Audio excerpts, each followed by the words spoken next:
Yes, hii ambayo unasikiza ni Baraka1 TV na ni saa 12 saa za Afrika Kati, ikiwa saa 1 majira Afrika Mashariki. Ni baba mzee wangu Wasuma Rajabu Akili Kabonga mnarushia haya matangazo. Ili kwa kwanza kupata habari zetu, like pia subscribe Baraka1 TV. Tuko pia Facebook pamoja na TikTok, like na follow page zetu, ndio kwanza unapata matangazo kila wakati. Katika yale ambayo tutakuzungumzia ni hali ambayo iko inaendelea Uvira. Uvira kwa sasa hivi Uviraville kunaonekana kuwa na utulivu kidogo.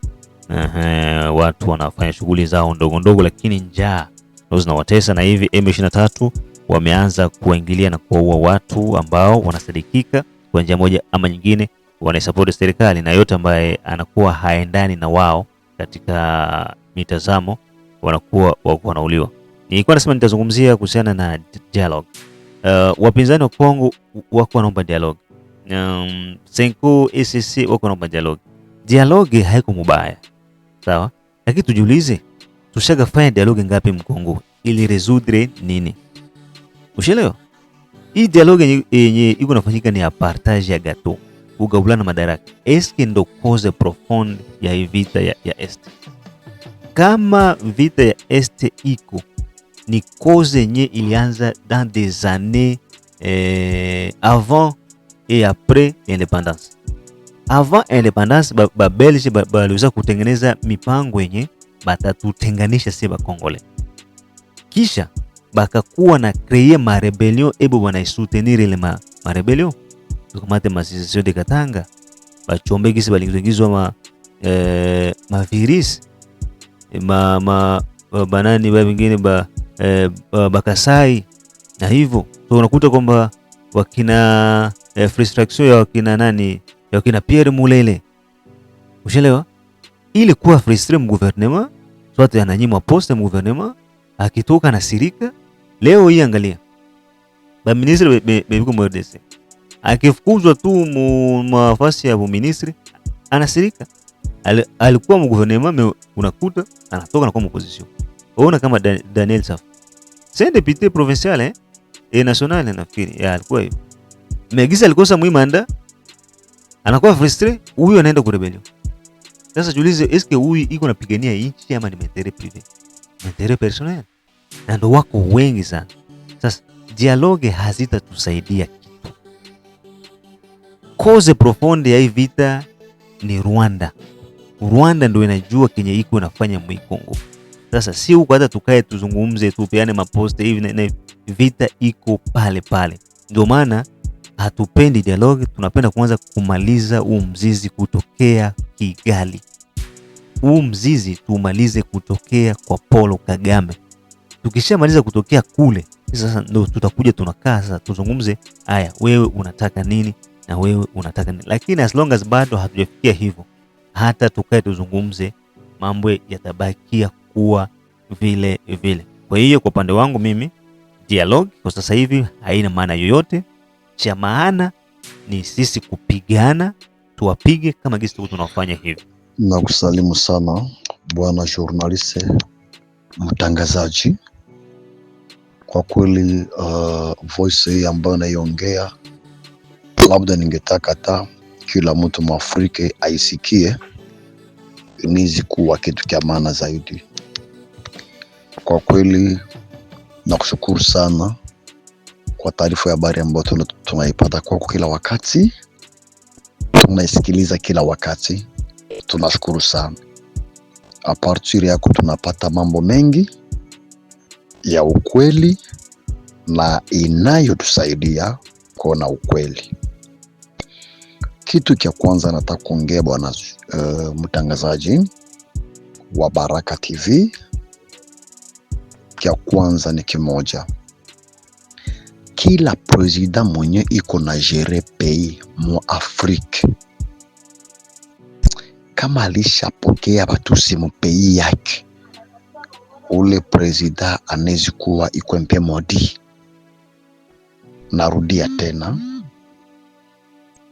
kila president mwenye alishapokea batusi mu pays yake, ule president anapaswa kuwa iko MP modi. Ya kwanza ile. Ya pili, batusi ni sata. Batusi ni bato ba criminel banapenda kumaliza kila peple kila pays kwenye banaingia. Unaona, Batusi ni batu bana hakili yabo kuingia mu pays ya batu ni kupenda tu mpaka bamalize ile peple yenye balikuta mu pays yabo, abo njo baitawale. Neno ya tatu baiongea, Yoweri Museveni na Kagame bajue kama muda we naisha. Yoweri Museveni na Kagame bajue kama muda we naisha, bajigonge mbele na nyuma, kuume kushoto, Kagame na Yoweri Museveni, muda we naisha. Na kila pays yenye napende sove Kagame, manake ni batu walisha mwanga damu ya sisi Wakongomani. Kila pays yenye napenda isove Kagame, tutaijua kama nabo hii damu ya Wakongomani kumwangika mwinchi yetu, sisi Wakongomani tunaisha, make tutajua ile pays nayo iko parmi. Na hizi mapeis ziko Mwafrika, kama hauna kitu mwinchi yako, hauna kitu, usipendo kamate kitu kiko mwinchi ya mwingine par force. Aba pa presida bote wako Mwafrika, maisha yabo ni minere yetu ya Kongo. Asa kwa nini baitulize Kagame andele kuelimine Bakongomani Bakongole juu papate minere yetu? Nabo peke habana minere mainchi zabo, baja habana kitu, maki mapei zabo habana lolote, ni masikini tu. Mibanapenda tu watie mwenye Rwanda mbele, baangalie kuma batendela kumwanga damu ya Bakongomani juu ba profite gisi ya kukamata minere ya Kongo. Mibanajua kama inchi ya Kongo ipata amani, bo peke hawatakuwa na kitu, paske ni bamasikini, inchi hawaina kitu. Anduka papa journaliste, mutangazaji, ningelipenda hii neno na iongea isikilikane, ingekuwa vizuri sana. Narudia tena na kusalimu tena kwa heshima bwana journaliste, mutangazaji wetu wa Baraka TV, ambaye tunayekufuata kila wakati, tunapata mpaka na maimaje fasi kwenye unapita kutuonesha kweli. Tunashukuru sana kwa hii Baraka TV, tunapata kuona vitu vya ukweli. Tunakushukuru sana. Mwisho pale Jubali haiko watu wale, angalia nchi yetu ya Kongo gisi iko, eski ni furaha? Eski preza mwenye kumpei yake aneva itika mutusha nge mpei yake? Siangalie kwanza nchi yetu ya Kongo gisi iko na batusi. Unaona pale bako bana prepare bakiresiri Kongo, bangalie kama batakrie ile kama mpire yabo tuti yabo, bangalie kama bato batajere Afrika muzima.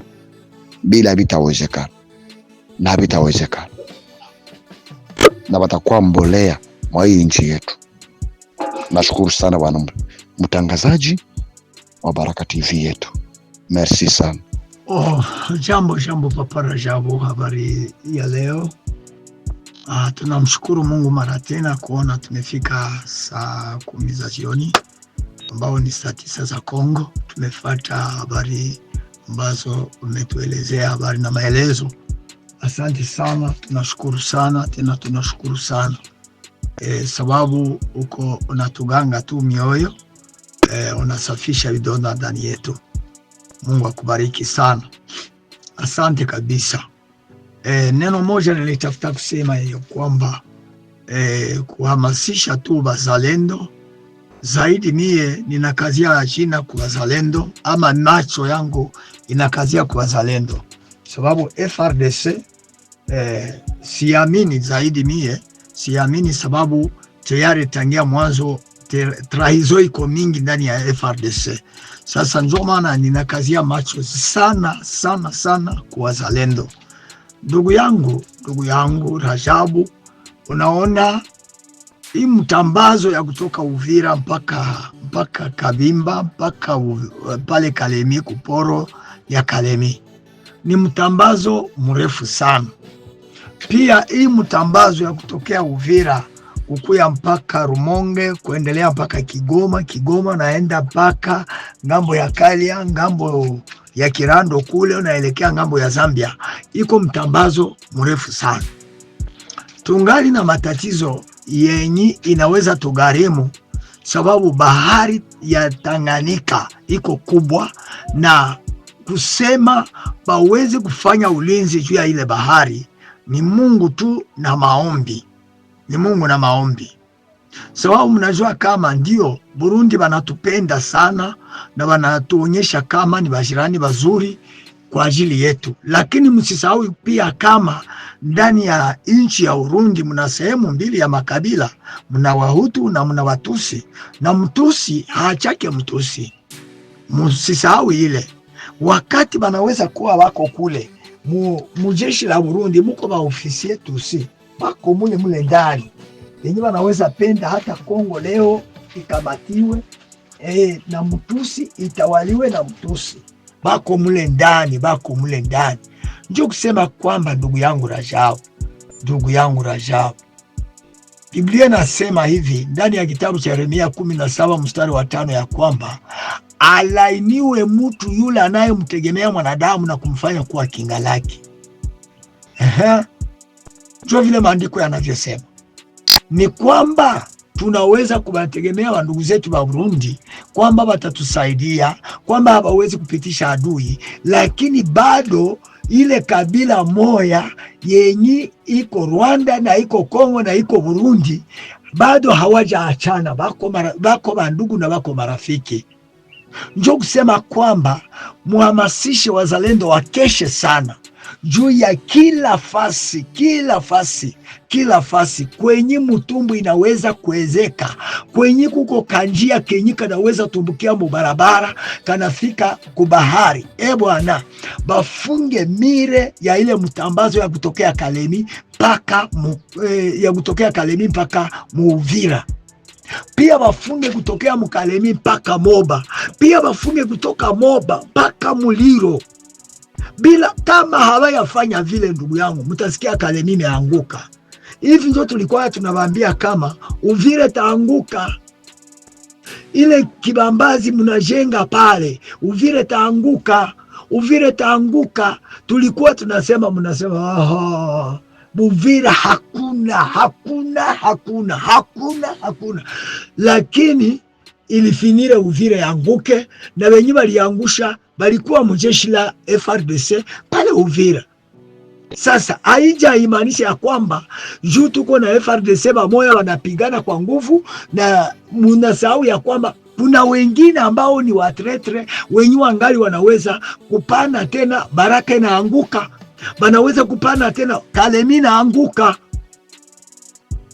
Mkuwe mnasikiliza sauti za raia na hapana kuzieshape, sababu ya wakati tunalalamika hivi, tuna uchungu na nchi yetu ya kwamba inafaa bapambane hii vita waishinde. Unasikia huyu mzalendo wetu ambaye anasema ya kwamba milima tena banaanza kuiingilia, balisha jipanga gisi batakamata, batashukia Baraka. Ile yote inafanyika kwa sababu ya nini? Wakati tunapigana kwa muda tena tunaacha, tunapigana tunaacha, tuko tunawaachia mipango, tunawaachia gisi ya kujipanga sawasawa. Na njoo kusema kwamba tujikaze sana, ili kabla habajawaza vizuri, Papa Rajabu, kabla hamujawaza vizuri, nyie muko banatife ya Uvira, kabla hamujawaza vizuri gisi ya kutosha ile mafamilia ya Banyamurenge kule yulu kwa plateau batoke mwa ile Minembwe, batoke kabla hamujawaza kuwatosha pale, kungali probleme ya serie. Basi kwa bana badanganya aseme bana ikala vikao kusudi tusikilizane, kusudi tuelewane, hatutaki vya vita. Bongo bongo bongo, mikutano yenye iko huku kwenye mabazariere zabo ziko ni ya nguvu, ni ya nguvu ndugu yangu, ni ya nguvu. Oh, mutatekwa. Mipango yenye bako nayo mwa hii Uganda humu na Rwanda iko mipango mirefu sana, na sio Rwanda tu na Uganda na Kenya bako ndani, bako na mipango huku. Njo banafanyiziaka mikutano yabo yote, njo banaita mapeyi etranger, mukuye tukamate Kongo. Huku njo mipango yote natokeaka. Sasa musipokesha mukafanya tutabapiga kesho yake tutabapiga, bataingia papa, bataingia hivi hapa. Leo bako banakamata banakusanya mihindi, banakusanya maharagi huku kwenye tuku, njo vyenye bakwamo kusudi baone gisi ya kuuzisha, bapate franga za kusukumia benzabo benye bako kule. Ile nilitafuta kuisema ndugu yangu, na kuraje, sibavunje moyo kwamba muko mkazi na Mungu wa mbinguni awasaidie, lakini mushikaze hii juma isifike siku ya Mungu kabla na nyie hamuyagombola Uvira, isifike dimanche tena, isibakilie mu mipango na kutiatia watu moyo. Hapana, njo vile. Asante. Tunashukuru kwa info na tunajua ya kwamba mengine tutayasikia saa 12 za jioni. Mungu akubariki papa. Habari za saizi ndugu mtangazaji, Bwana Rajabu Akili Kabonga. Matumaini yangu ni kwamba mnaendelea salama na tunamshukuru Mungu. Tujambo. Nichukue nafasi hapa kwa ajili ya kushukuru kuendelea kupata taarifa kutoka Baraka1 TV. Kusema kweli ni kwamba jitihada ambazo unazozifanya za kwenda sehemu ya mapambano kutukusanisha taarifa, ili kwamba unapokuja kutupa taarifa unatupa taarifa ambazo ni za uhakika. Na ndio maana mimi upande wangu naweza nikasema kwamba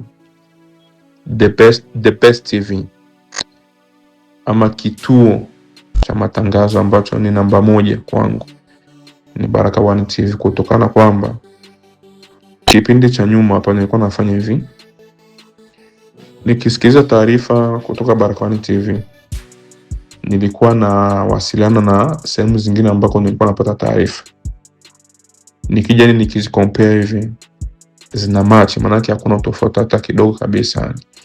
Na ndio sababu mimi nilitrust Baraka1 TV, nikanasema kwamba okay, kwa hiyo nitakuwa tunafanya chini juu, mida ile ya vipindi vikipeperushwa, mimi naingia zangu tu kwenye simu ama kwenye TV, nafikia taarifa habari na kwa nimetulia. Kwa hiyo sina papara baada kusikia, yani sina papara baada kusikia taarifa kutoka Baraka1 TV.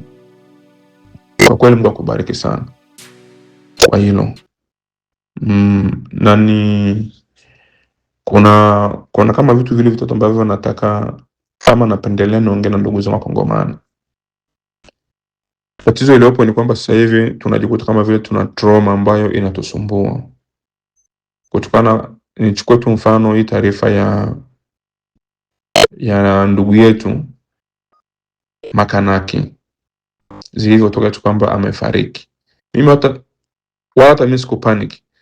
Mimi nilikaa tu kimya, nikasema kwamba hili jambo nitalikonfirmia Baraka1 TV kija ikiongea.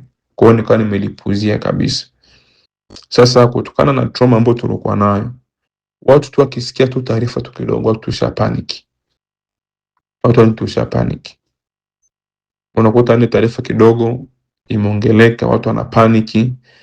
Haijalishi ni nani, kama labda tutakuwa ni upande wa rais, watu rais angefanya hivi, rais ni trete, rais eleweki. Yani kama ni wazalendo ndio hivyo wazalendo, yani siku hizo kwa kimya, ni kama vile wameshapata nani, kama vile wameshakula rushwa. Maana yake tunaongea sana bila kuwa na hekima ama bila kuwa na limit ya kuongea.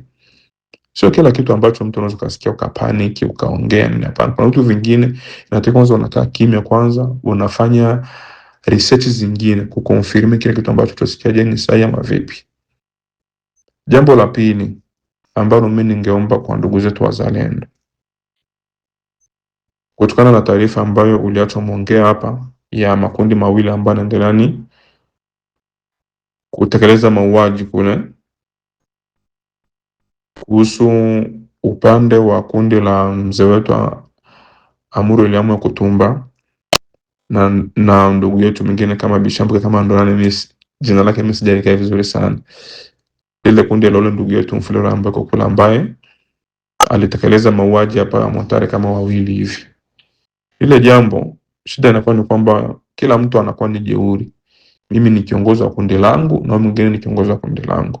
Sasa tunapokuwa tunachukua kwamba kiongozi mmoja aingilie kati kutaka kutatua tatizo ama kuleta solution kwenye shida ambayo iliyopo, hakuna heshima ambayo iliyopo. Eti kwamba huyu kwa sababu amekuja eti mimi ni mheshimu ama mimi nimsikilize. Kwa mtu anaona kama vile atakuwa ni kama sio kama ni mjinga fulani hivi. Lakini ni swala, mimi ndugu zangu wazalendo, ni kwamba kitu ambacho mimi ningewaomba ili swala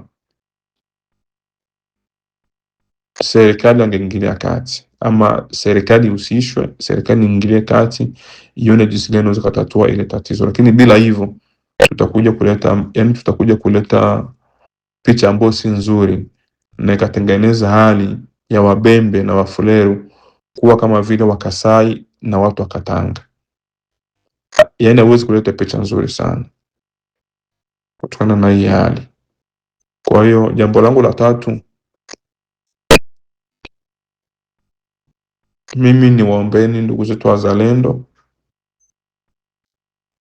muendelee kudumisha kuwa na umoja, ushirikiano kwa ajili ya kupambania taifa letu.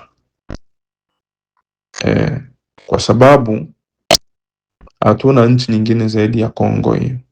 Hata nyinyi ambao mko hapo, hamna nchi nyingine zaidi ya Kongo. Kwa sababu kama tukipoteza hiyo nchi, kama nyinyi ambao mmepigana vita, kama yani tuseme mfano mzee wetu William Kutumba, kama sijakosea ana miaka 18 kuelekea miaka 19 yuko porini.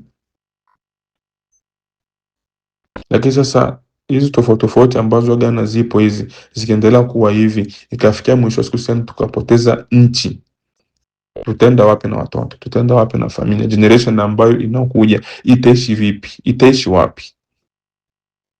Na sisi wengine ambao hatupo kwenye sehemu za mapambano, tuendelee kuombea ndugu zetu. Tuendelee kuombea, ukipata nafasi waombe, Mungu awajalie, Mungu awape nguvu.